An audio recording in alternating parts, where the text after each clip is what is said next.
एक वक्त था जिसके जीवन में बहुत सारी समस्याएं चल रही होती हैं।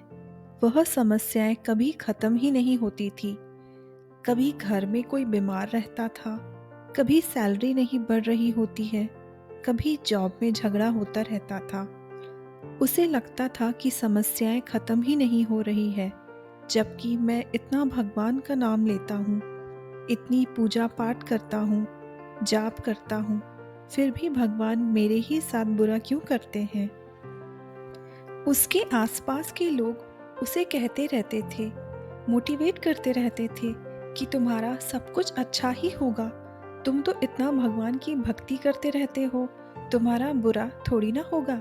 लेकिन उस भक्त को भगवान से एक दूरी सी होने लगी थी। उसे समझ में ही नहीं आ रहा था कि भगवान चाहते क्या है। एक दिन उसका ऑफिस में झगड़ा हो गया और उसे जॉब से निकाल दिया गया। और जब वह घर लौट के आया तो आधे घंटे तक मंदिर में भगवान के सामने बैठा रहा, पूजा पाठ करता रहा और कहने लगा कि भगवान, आपका भक्त संकट में आ गया है, आज आपको मेरे सपने में आना ही होगा और दर्शन देने ही होंगे और मुझसे बात करनी होगी। इतना सब उसने भगवान से कहा। कमाल की बात यह थी कि उस रात उस भक्त के सपने में भगवान आए और दर्शन दिया। जैसे ही भगवान ने दर्शन दिए, उस भक्त ने अपनी समस्याओं का भंडार लगा दिया। बोलता ही चला गया कि आप क्या कर रहे हैं। मैं अपने आसपास देखता हूँ, जो लोग गलत काम करते हैं, दूसरों का दिल दुखाते हैं, वह लोग मज़े से घूम रहे हैं और मैं अच्छा काम कर रहा हूँ तो मुझे एक के बाद एक समस्याओं का सामना करना पड़ रहा है। मुझे कुछ समझ में ही नहीं आ रहा है भगवान कि आप आखिर चाहते क्या हैं।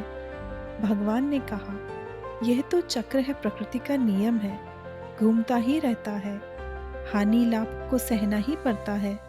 उस भक्त ने कहा, मुझे नहीं पता, लेकिन मुझे इसका समाधान दीजिए।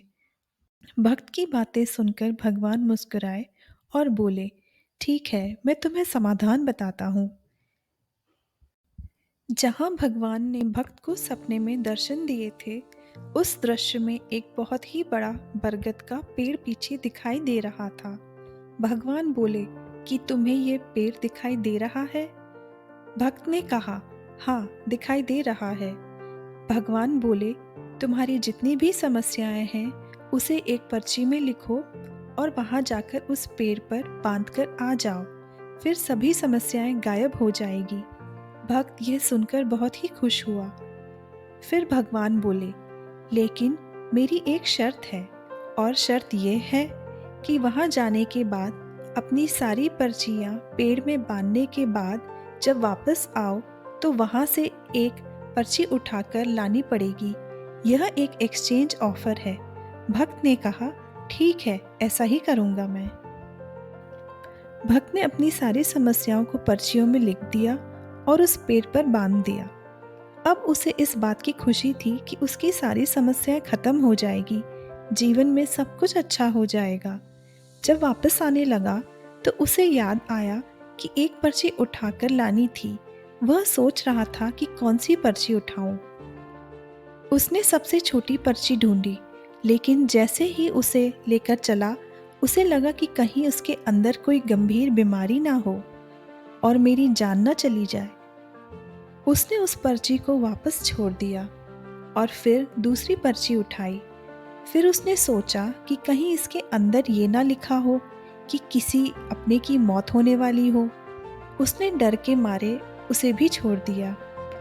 तीसरी पर्ची उठाई तो उसे डर लगा कि इसमें कहीं ऐसा ना लिखा हो कि मेरे अपने को कोई बड़ी बीमारी ना हो जाए और पूरे जीवन भर में परेशान रहूं। फिर उसने उस पर्ची को भी छोड़ दिया। वह परेशान हो गया और बोला, भगवान, ये कौन सा ऑफर है। मुझे मेरी पर्चियाँ वापस दे दो, मैं वही लेकर चला जाऊंगा और प्रॉब्लम्स को हैंडल करना सीख लूंगा, उससे लड़ना सीख लूंगा। मुझे आपका ये एक्सचेंज ऑफर नहीं चाहिए। भगवान मुस्कुराए और बोले, तुम्हें यही बात तो समझाना चाहता था, देरी से ही सही तुम्हें समझ में आ गया। जीवन में समस्याएं और चुनौतियां आएंगी, लेकिन सवाल यह है कि क्या आप उनसे लड़ने के लिए तैयार हैं? इसलिए समस्याओं से घबराना बंद कीजिए। जीवन में हर पल मुस्कुराना शुरू कीजिए।